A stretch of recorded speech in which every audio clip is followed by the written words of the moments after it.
شہید ملت علامہ احسان الہی ظہیر اور للکار علامہ احسان الہی ظہیر، میں نعرہ لگاؤں گا جب تک سورج چاند رہے گا علامہ تیرا نام رہے گا۔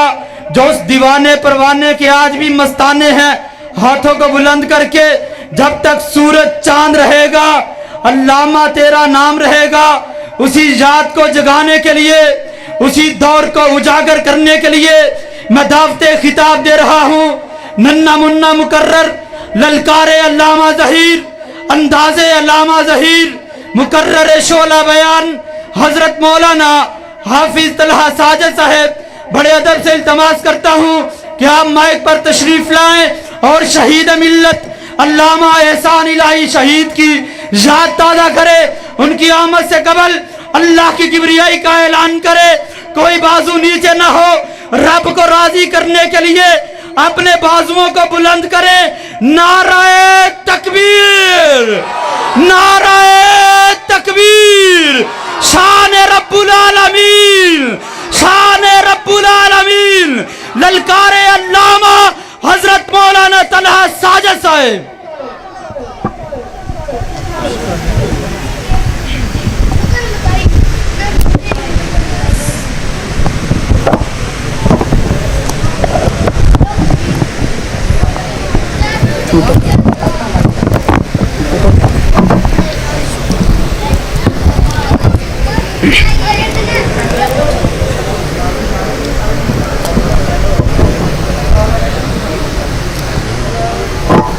السلام علیکم ورحمۃ اللہ وبرکاتہ۔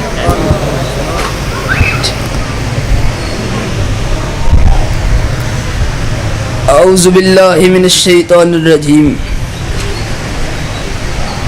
بسم اللہ الرحمن الرحیم۔ لقد کان لکم فی رسول اللہ اسوۃ حسنہ۔ حضرات، آج کے اس عظیم الشان پروگرام میں میں حضرت مولانا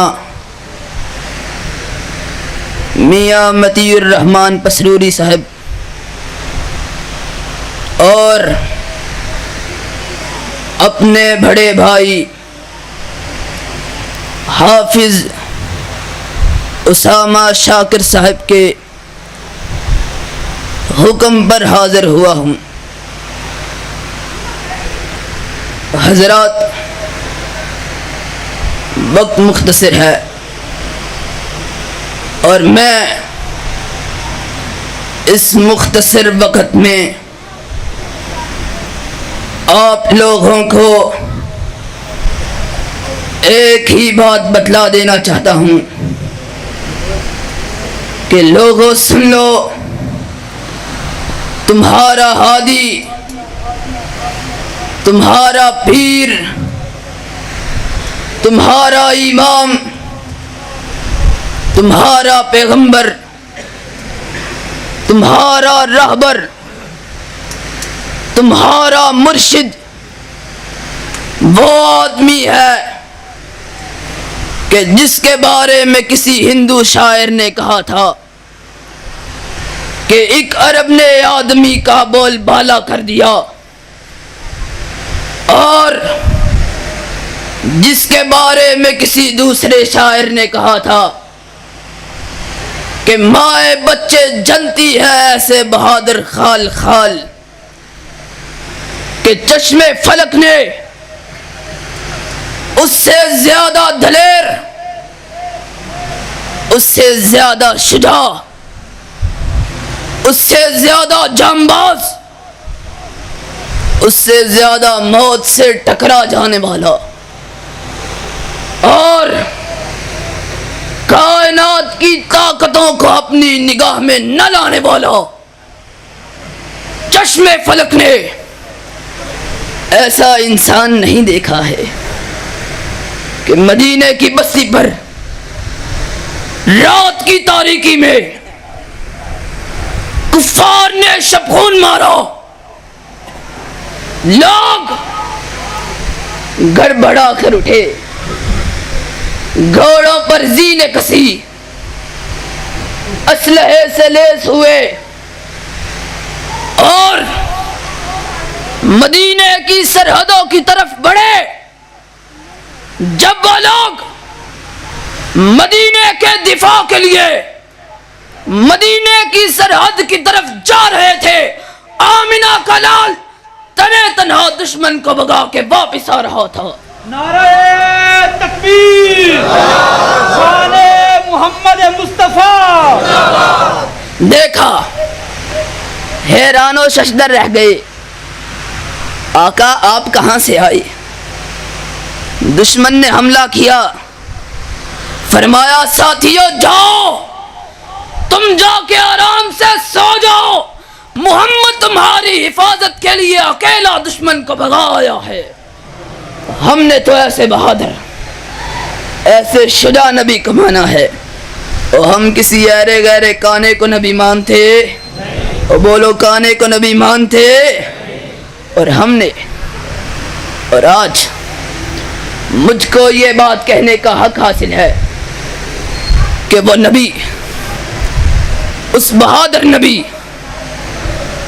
اس نبی کے حقیقی وارث اس کائنات میں کوئی ہے تو وہ اہل حدیث ہے۔ بے شک اس کا سبب یہ ہے کہ اوروں نے اپنی رہنمائی کے لیے اوروں سے رشتے استوار کر لیے، اور ہم نے اوروں کے چہرے دیکھ کر اپنی آنکھوں کو بند کر لیا اور کہا سب کچھ خدا سے مانگ لیا تجھ کو مانگ کر، سب کچھ خدا سے مانگ لیا تجھ کو مانگ کر، اب اٹھتے نہیں ہیں ہاتھ میرے اس دعا کے بعد۔ اللہ، ہمیں اس نگاہ کی ضرورت ہی نہیں جو محمد کا چہرہ دیکھ کر کسی اور چہرے کی تلاش میں نکلے صلی اللہ علیہ وسلم۔ ہم اس نگاہ کو چاہتے ہی نہیں ہے، ہم کو تو بس اس کا رخ زیبا کافی ہے، جس کے بارے میں کسی کہنے والے نے کہا تھا یا صاحب الجمال بیا سید البشر من وجهك المنیر لقد نور القمر لا يمكن الثناء کما کان حقہ، بعد از خدا بزرگ تو ہی قصہ مختصر۔ اور اس کا حسن کہ جس کے بارے میں حضرت جابر نے کہا کہ ایک چاندنی رات میں چاند کے سحر میں محو صحرائے عرب میں چھٹتی ہوئی چاندنی کے سحر میں مسحور، میں اپنے آپ کو عجب طرح کی کیفیات میں مبتلا پاتا تھا کہ چاندنی چھٹتی ہوئی، آسمان پہ چاند مسکراتا ہوا، ریگزار عرب کو سنہری لباس پہنائے ہوئے، اس کی رعنائی نے، اس کی زیبائی نے، اس کی دل ربائی نے مجھ کو جکڑ کے رکھ دیا۔ کہا بے اختیار میرے قدم کچی چھت والی مسجد نبی کی طرف اٹھے، میرے قدم اس طرف بڑھے، میں اپنی سوچوں میں گم چاند کی خوبصورتی کے بارے میں سوچ رہا تھا کہ بے اختیار مسجد طیبہ کی طرف بڑھتا چلا گیا۔ کہا کیا دیکھا؟ دیکھا